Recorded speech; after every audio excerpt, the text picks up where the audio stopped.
올해 가장 추운 날씨인데도 이렇게 수요 예배 자리에 오신 성도님들을 진심으로 환영하고 축복합니다.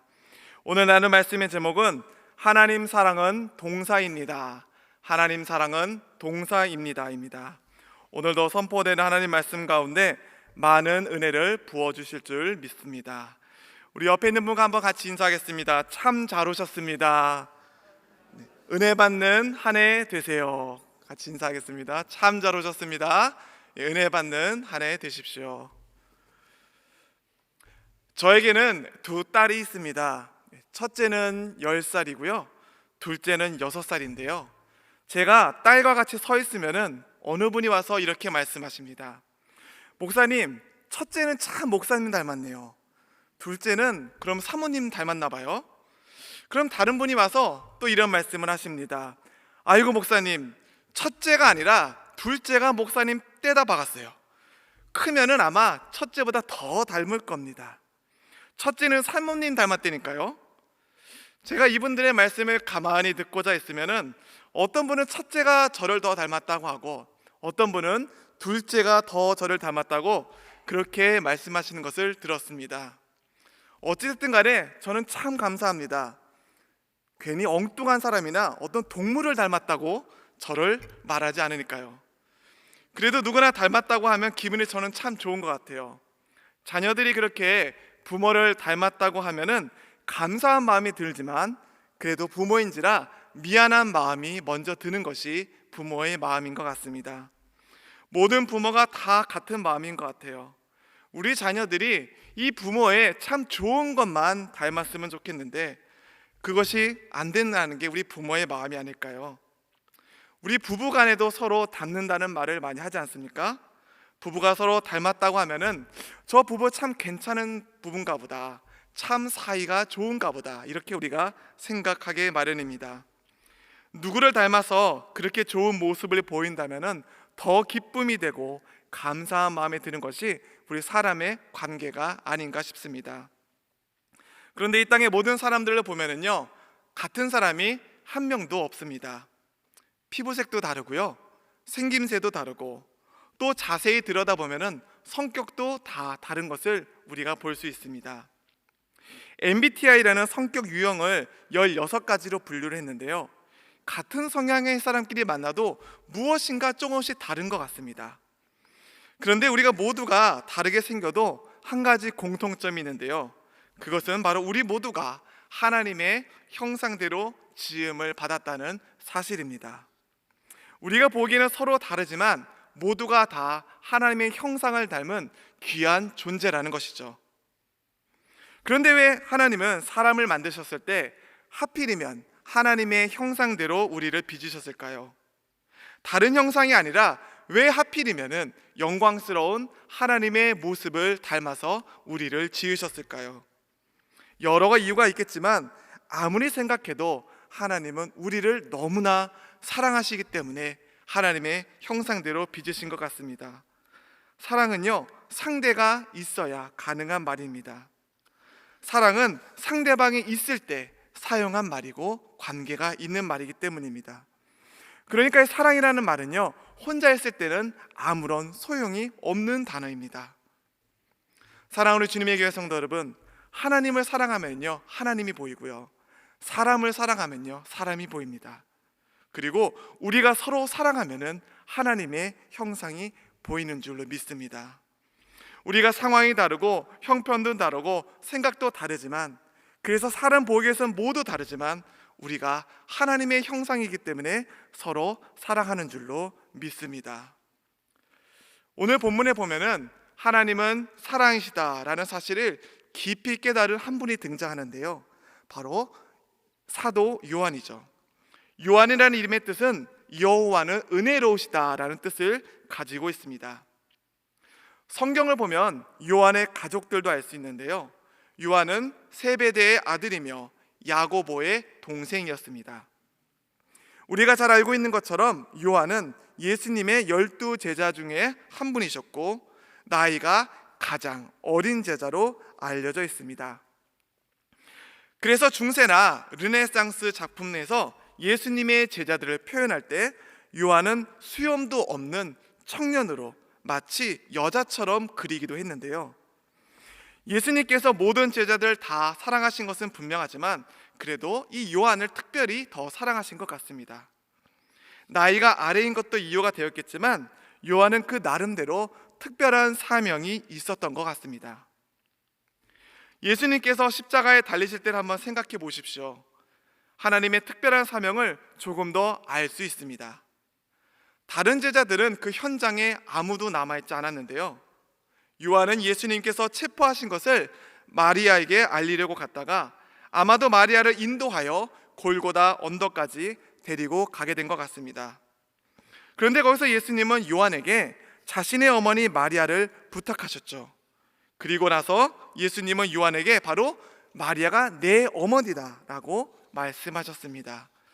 우리 요한복음 19장 27절 말씀을 한번 같이 읽어보겠습니다. 또 그 제자에게 이르시되 보라 내 어머니라 하신대 그때부터 그 제자가 자기 집에 모시니라. 아멘. 이 말씀에서 그 제자는 누굽니까? 바로 사도 요한을 가리키죠. 그런데 조금 이상한 점이 있습니다. 이러한 상황에서는 보통 가족들에게 어머니를 부탁을 합니다. 그것이 우리의 보통 일반적인 생각이겠죠. 예전에 이 말씀을 묵상하면서 참 궁금했던 점은 왜 예수님께서 자신의 친동생이나 가족들에게 어머니 마리아를 부탁하지 않으셨을까라는 것이었습니다. 예수님에게도 형제들이 분명히 있었다고 성경에는 나와 있거든요. 왜 요한에게 어머니 마리아를 특별히 부탁하셨을까? 아무리 생각해도 단순히 옆에 있다고 그렇게 맡기신 것 같지는 않습니다. 하지만 시간이 지나면서 그 이유가 분명해지는데요, 예수님의 제자들은 물론이고 예수님의 동생들도 오래가지 않아서 다 하나님의 말씀을 증거하다가 순교당하고 맙니다. 복음을 전하다가 모두 죽임을 당하는데요, 역사의 주관자이신 하나님께서는 모든 것을 알고 계시기 때문에 바로 요한이 마리아를 모시고 이렇게 에베소로 가게 된 것 같습니다. 5세기경에 에베소 종교회의 회의록을 보면은 요한이 마리아를 위해서 집 한 채를 지어줬다는 기록이 있는데요, 지금도 튀르키예 그 에베소 지역을 가면은 요한이 말년에 마리아를 모시고 목회를 했던 증거들을 볼 수가 있습니다. 재미있는 것은 전승에 의하면은 요한은 자기 자신은 참 못난 제자다 그러면서 컴플렉스를 가지고 있었다고 합니다. 요한 자신에게는 다른 제자들에게 있었던 어떤 성령의 특별한 은사나 신령한 것이나 신비로운 것도 나타나지 않고 함께 동역했던 제자들처럼 순교당하지도 않았기 때문이죠. 그렇게 마리아를 모시고 살았는데 전승에 의하면 한 100세까지 살았다고 합니다.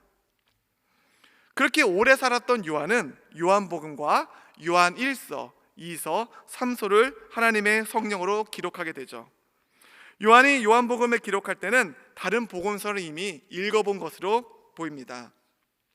요한복음이 복음서 중에서 가장 나중에 기록된 것을 우리가 알기 때문이죠. 그래서 요한은 다른 복음서와는 확실하게 다른 관점을 보이는데요, 바로 하나님의 사랑을 깨달은 다음에 하나님의 관점에서 이 복음서와 서신서를 기록했다라는 것입니다. 그래서 마태, 마가, 누가복음을 무엇이라고 하죠? 바로 공관복음이라고 하고 따로 요한복음을 우리가 따로 봅니다. 요한의 눈에 비친 하나님의 아들 예수님은 사랑을 우리에게 눈으로 그대로 구체적으로 보여주시기 위해 오신 분이라는 것을 알았습니다. 이것을 바로 증거한 사람이 바로 나이도 가장 어리고 가장 컴플렉스가 많으면서 사역을 했던 바로 사도 요한이었습니다. 하지만 요한이야말로 어떤 분입니까? 하나님의 사랑을 제대로 알고 제대로 증거한 가장 위대한 사도였던 것이죠. 이 요한이 가장 큰 은혜를 받았는데요, 바로 진리 중에 진리를 깨닫고 그것을 기록으로 남겨서 우리가 은혜를 받을 수 있게 된 거 아닙니까? 우리가 함께 읽은 요한일서가 쓰인 시기는 아마 주 90년에서 100년 사이로 학자들은 보고 있는데요, 신약에는 참 여러 서신들이 있지만 기독교의 이 기본적인 진리를 가장 잘 드러낸 서신은 오늘 우리가 읽은 요한 1서가 아닐까 싶습니다. 그렇다면 하나님은 도대체 어떤 분이실까요? 하나님은 어떤 분이길래 이 다혈질이었고 우레의 아들이라는 별명을 지은 이 보아너게 요한을 어떻게 사랑의 사도로 변화시키셨을까요? 이 하나님은 어떤 분이길래 이 요한을 그러한 사명을 주는 사람으로 만드셨을까요? 오늘 본문을 통해서 하나님께서 우리를 지금을 살아가는 우리에게 주시는 교훈은 과연 무엇일까요? 첫째로, 하나님은 사랑의 시작이신 분입니다. 우리 오늘 본문 7절을 한번 같이 읽어보겠습니다. 사랑하는 자들아, 우리가 서로 사랑하자. 사랑은 하나님께 속한 것이니 사랑하는 자마다 하나님으로부터 나서 하나님을 알고. 아멘. 사도 요한은 이렇게 말합니다. 하나님은 사랑이시다. 하나님의 사랑 때문에 오늘 우리는 이 추운 날에도 이 자리에 나와서 예배 드리고 있지 않습니까? 사람들은 흔히 믿음으로 구원받는다라고 하죠. 하지만 조금 더 우리가 깊이 들여다보면 우리는 하나님의 사랑으로 구원받은 존재입니다. 하나님의 사랑으로 구원받았다는 그 사실을 우리가 믿음으로 알게 되는 것이죠. 하나님의 사랑 때문에 받은 이 구원을 믿음을 통해서 그저 아는 것뿐입니다. 우리 주변에 보면 어떤 사람들은요, 우리가 가진 믿음이 구원을 이루었다라고 생각하는 사람들이 있는데요, 어찌 보면 이것은요 조금 사실이 아닌 것 같아요. 성경은 아무 공로 없는 우리에게 하나님의 전적인 사랑으로 우리를 살리셨다라고 말씀하고 있습니다. 우리가 성경 공부를 열심히 해서 구원받았나요? 우리가 기도를 열심히 해서 구원받았습니까? 우리가 종교적 열심으로 인해서 우리가 구원에 이르렀습니까? 아무것도 아니죠. 순전히 우리가 구원받은 것은 하나님의 은혜입니다. 하나님의 선물이고요, 그래서 우리가 우리 구원에 대해서 더 감사해야 되는 이유 중 하나입니다. 사람은 누구나 죄인입니다. 그럼에도 하나님은 오늘까지 우리를 지켜주셨습니다. 우리가 믿음이 있어서 이렇게 하나님께서 복을 주셨습니까? 날로 더 큰 믿음을 가지려고 노력해서 얻은 결과입니까? 결코 아니죠. 바로 하나님의 사랑 때문입니다. 우리가 순종을 잘해서 이렇게 하나님이 우리에게 복을 주셨습니까? 우리가 헌신을 참 열심히 해서 하나님이 우리에게 이렇게 복을 주셨습니까? 아닙니다. 하나님의 사랑 때문에 우리가 복을 받고 구원을 받았습니다. 하지만 우리가 세상을 살다 보면은 누군가에 대한 미움도 있고 분노도 있고 원망도 있고 섭섭함에 잠을 이루지 못한 날이 하루 이틀이 아니죠. 하나님이 사랑이신 것도 알고 깨달았는데 왜 이러한 감정들이 우리 가운데서 사라지지 않을까요? 가만히 생각해 보면은 상대방이 미워지고 원망스러워진 것은 대부분 다 나의 탓인 경우가 상당수입니다. 우리가 놓치기 쉬운 사실은 사람은 믿음의 대상이 아니라 사랑을 해야 될 대상이라는 사실입니다. 사람을 믿음의 대상으로 삼으면 어떤 문제가 발생합니까? 우리 한번 가족 간에 한번 살펴볼까요? 서로에 대한 기대와 믿음으로 사랑을 나눠야 될 대상들이 서로 미워하게 되고 서로에게 힘이 되어야 되는데 짐이 되는 경우가 한두 가지가 아니죠. 어제까지 저희가 설 명절을 잘 보냈는데요, 다들 아무 일 없이 보내셨는지요? 명절 이후에 항상 나오는 기사들이 있죠.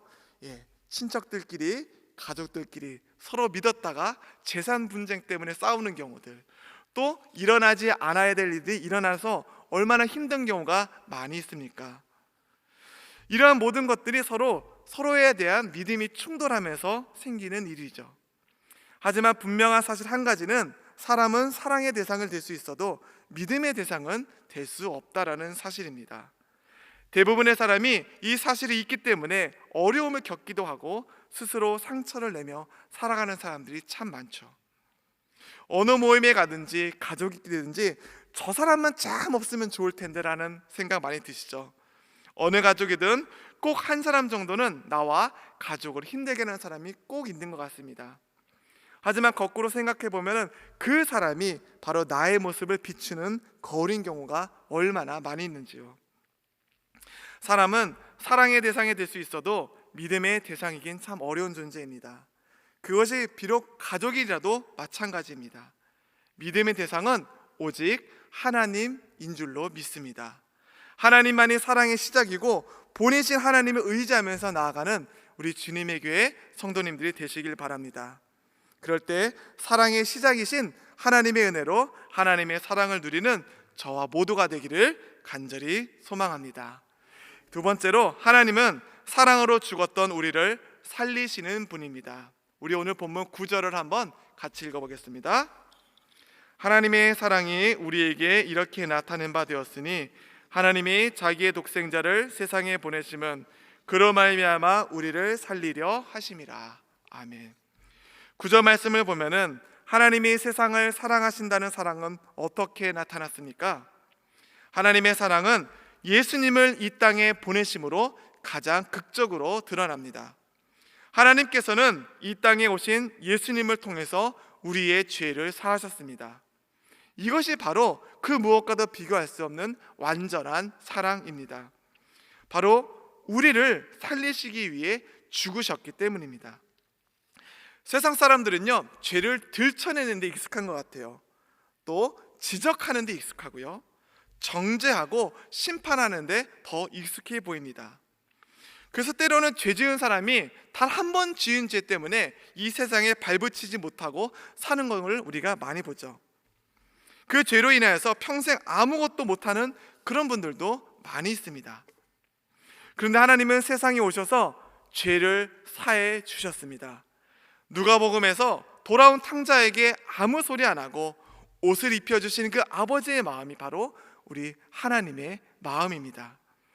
사실 하나님은요, 죄를 용납하는 분이 아니고요, 오히려 죄를 미워하세요. 죄를요, 하나님은요 끔찍히 싫어하십니다. 하지만 긍휼의 하나님께서 죄 때문에 구원에 멀어진 인생들을 불쌍히 여기셔서 살 길을 마련해 주셨는데요, 그 방법이 이 죄를 용납하는 것이 아니었다는 것이죠. 우리가 지은 죄를 그냥 눈 감아서 없어지고 덮어주신 게 아니라 이 죄값을 치르게 하셨습니다.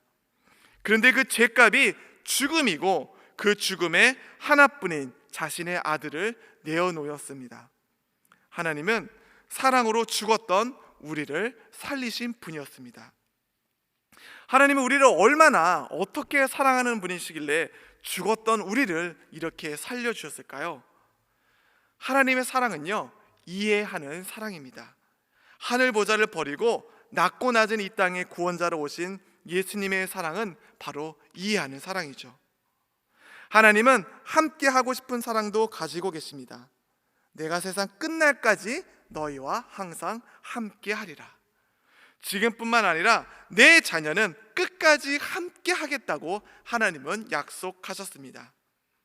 또 하나님은요, 끝까지 믿는 사랑을 가지신 분인데요, 우리가 베드로를 보면 어떻습니까? 베드로는 실수가 있고 허물이 있었는데 그렇다고 베드로를 하나님은 버리지 않으시고 내 양을 먹이라 라고 명령하신 분이 바로 우리 예수님이죠. 그런 예수님의 사랑은요, 바로 끝까지 믿는 사랑입니다. 사랑하는 성도 여러분, 우리는요, 하나님을 끝까지 의심했지만 하나님은 우리가 믿기까지 기다리시는 분입니다. 우리는 여전히 불순종하고 있지만 하나님은 우리가 순종하기를 기다리시는 분입니다. 우리는 여전히 게으르지만 하나님은 언젠간 우리가 충성된 일꾼이 되기를 원하시는 분입니다. 끊임없이 죄를 지는 우리를 용서하시면서 우리가 그 길에서 돌아서서 오기를 지금도 기다리시는 분이 바로 우리 하나님이십니다. 왜 그렇게까지 하십니까? 하나님은요, 우리를 정말로 사랑하시기 때문이죠. 공의로우신 하나님께서는 순종하는 자신의 아들을 죽이기까지 불순종하는 우리를 살리셨습니다. 그토록 우리를 너무나 사랑하셨기 때문에 하나뿐이 없는 아들을 그렇게 죽음으로 몰고 가셨죠. 그렇게 죽을 수밖에 없는 우리를 살리신 놀라운 하나님의 사랑에 늘 감격하며 기쁨을 누리는 저와 우리 주님에게 모든 성도님들이 되시기를 간절히 소망합니다. 셋째로, 하나님은 서로 사랑하는 법을 가르쳐 주신 분입니다. 우리 오늘 본문 10절을요 한번 같이 읽어보겠습니다. 사랑은 여기 있으니 우리가 하나님을 사랑한 것이 아니요 하나님이 우리를 사랑하사 우리 죄를 속하기 위하여 화목제물로 그 아들을 보내셨습니다. 아멘. 옛날 우리 속담에 미운 자식 떡 하나 준다라는 말이 있는데요, 되게 미운 사람이 있으면요, 미워지지 않으려고 아무리 생각을 해도 더 미워지는 게 사람 생각 같아요. 그리고 미운 사람이 사라지면 어떻게 됩니까? 나중에 그 자리에 더 미운 사람이 그 자리에 딱 하고 들어서죠. 요즘 거리를 거닐다 보면은요, 상당히 많이 생긴 것이 있는데 수면 클리닉이라는 곳이 굉장히 많이 생겼더라고요.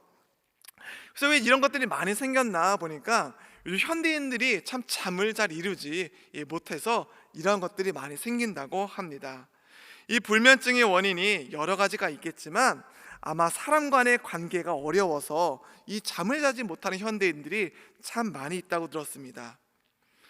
좋아하는 음악을 듣다 보면은 그 음악이 아니라 만든 사람이 누구인지 참 궁금하죠. 멋진 예술 작품을 보면 어떻습니까? 그 작품을 만든 작가를 좋아하게 되는 것이 우리 사람이죠. 좋아하는 영화나 드라마를 보면은요, 그 작가가 과연 누구일까 굉장히 궁금하게 됩니다. 하나님을 사랑하면은요, 하나님의 작품도 사랑하게 됩니다. 우리가 이 실상을 사랑하면은요, 그 실상에서 나온 형상도 사랑하게 마련입니다. 하지만 누구를 미워하는 감정이 사람이기 때문에, 우리는 죄인이기 때문에 생기기 마련인데요, 그런데 그 미워하지 않는 방법이 성경에서 우리에게 말해주고 있습니다. 바로 사랑하면 됩니다. 그런데 우리가 그런 감정이 잘 생깁니까? 그 감정으로는요, 사랑이라는 감정이 잘 생기지 않죠. 속으로는 너무 미운데 어떻게 감정이 사랑으로 바뀔까요? 저는요, 안 바뀌는 것 같습니다. 하나님의 말씀을 묵상해야 되는데 제 경험만 해도 상대방이 나에게 상처 줬던 말들만 계속 묵상하게 되고 오히려 하나님의 말씀을 멀리하게 되는 것을 제 경험상 그렇거든요. 감정이 폭발하면은 잘 스스로도 감당이 안 된다는 것을요, 우리 스스로 잘 알지 않습니까? 그래서 우리 의지로는요, 사실 이 감정이 잘 통제가 되질 않습니다. 그렇다면 우리 의지로는요, 무엇을 할 수 있습니까? 한 가지 팁을 드리면요, 행동을 하시면 됩니다. 그러니까 정말 미운 사람이 있고 용서가 안 되는 사람이 있으면요, 메시지와 함께 한번 작은 선물을 한번 보내보시기 바랍니다. 감정으로는 잘 안 되지만 행동으로는 할 수 있는 것 같아요. 요즘 스마트폰으로 몇 번만 이렇게 누르면 무엇이 됩니까? 기프티콘이라서 선물을 보낼 수가 있죠. 그렇게 한번 정말 미운 사람한테 한번 보내보십시오. 어느 날 뜬금없는 사람이 나에게 그런 선물을 주면은요, 누가 나를 정말 미워하나 보다, 그렇게 생각하시면요, 정말 틀린 말은 아닐 것입니다. 제가 최근에 읽은 책에 의하면은 무엇인가 계획하고 실행하기 위해서는 72시간 내에 해야 되지 않으면은 그 계획이 실행될 확률이 100분의 1로 줄어든다고 하는데요, 아무튼 우리가 의지를 가지고 즉시 행동으로 옮기게 되면은 그 행동이 내 감정을 통제하게 되는 겁니다. 그러니까 사랑하는 행동을 하면은요, 그 사랑하는 감정이 우리를 따라온다는 사실이죠. 그러니까 우리 믿는 사람들은요, 무엇을 해야 됩니까? 오늘 말씀처럼 서로 사랑해야 합니다. 그래서 사도 요한은 이렇게 말합니다. 요한일서 4장 11절입니다. 사랑하는 자들아, 하나님이 이같이 우리를 사랑하셨은즉 우리도 서로 사랑하는 것이 마땅하도다. 하나님께서는 하나님의 사랑을 받는 우리가 서로 사랑하는 것이 당연하다고 말씀하고 있습니다. 이 말을 다시 하면은요, 우리는 바로 사랑의 빚진 자라는 뜻이죠. 그런데 그 빚은 어떻게 갚습니까? 우리가 서로 사랑하면서 그 빚을 갚아갑니다. 바로 하나님께서는요, 지금 하나님을 향한 우리의 사랑의 고백을 기대하고 계십니다. 주님 사랑합니다. 정말 주님밖에 없습니다. 주님만이 나의 사랑할 존재입니다. 이러한 고백을요, 하나님은 지금도 듣고 싶어 하신다는 뜻이죠. 하나님은 우리의 마음을 받으시고요, 하나님은 우리의 그러한 고백을요, 지금도 기다리고 계십니다. 부활하신 예수님은 자신을 배반했던 베드로에게 내가 나를 사랑하느냐 라고 물으셨는데요, 예수님이 베드로의 그 마음속을 몰라서 과연 물어보셨을까요? 베드로의 그 입술에 나오는 고백을 듣고 싶기 위해서 물어보셨을 것입니다. 세상 사람들도요, 사랑하는 사람에게 사랑한다는 고백을 듣고 싶어 하지 않는 사람이 어디 있습니까? 하나님을 진정으로 사랑하십니까? 얼마나 진정으로 사랑하십니까? 하나님 사랑에 대한 고백이 그 누구보다 진지하십니까? 정말 그렇게 하나님의 사랑을 고백합니까? 이 세상 사람들 가운데서는요, 내가 정말로 사랑을 많이 받았기 때문에 이제 사랑 좀 그만 달라고 하는 사람은요, 전 지금까지 단 한 명도 보지를 못했습니다. 그 사랑이 충만하기 때문에 이제 그만 달라고 하는 사람은요, 앞으로도 못 만날 것 같아요. 사랑은요, 끝이 없기 때문입니다. 하나님의 사랑은 어떻습니까? 하나님의 사랑은 영원하기 때문에 하나님께서는 우리가 영원히 사랑하고 싶으시기 때문에 그 천국도 영원한 줄로 믿습니다. 하나님과 서로 사랑하면서 영원한 천국에서 영생을 누리는 저와 우리 주님에게 성도님들이 되기를 간절히 소망합니다. 사람만큼 변하기 어려운 존재는 없죠. 처음으로 다시 돌아가 보면은 요한만큼 성격이 괴팍하고 야심으로 가득 찼던 인물은 없었습니다. 그 누구도 요한이 변하리라고는 생각하지 아무도 못했죠. 요한 자신도 나는 결코 변하지 못하는 존재라고 아마 생각했을 것입니다. 하지만 사람이 변하는 유일한 방법이 있습니다. 그것은 바로 은혜를 받을 때 우리는 변하게 됩니다. 우리가 죄인이었을 때 예수 그리스도가 우리를 건지셔서 변화시킨 그 놀라운 사실을 우리 가운데 깨닫게 될 때 우리는 변하게 됩니다. 요한은 그리스도로 말미암아 우레의 아들 보아너게에서 사랑의 사도로 변화되었습니다. 주 안에서 새 사람이 된 자는 과거에 좋지 못한 습관과 성격을 버리고 성령의 열매를 맺는 모습으로 요한은 살아갔습니다. 사랑하는 성도 여러분, 상대방이 변하길 원하십니까? 그러면 상대방을 한번 사랑해 보십시오. 자녀들이 변화되길 원하십니까? 주님께서 우리를 사랑하신 것 같이 자녀들을 한번 사랑해 보십시오. 하나님의 사랑을 경험하면은 기적이 일어나든지 표적이 일어나든지 십자가 사건이든지 부활이 있든지 모든 사건이 다 하나님의 사랑이고 예수 그리스도의 사랑 때문임을 알게 되는 줄로 믿습니다. 찬송가 가사 중에 이런 가사가 있습니다. 우리는 주님을 늘 배반하나 내 주 예수 여전히 날 부르사 그 참되신 사랑을 베푸시나니 내 형제여 주님을 곧 따르라. 널 위해 비네 주 널 위해 비네 주 널 위해 비네 항상 비시네. 사랑하는 성도 여러분, 우리는 때로는 주님을 잊고 살아갑니다.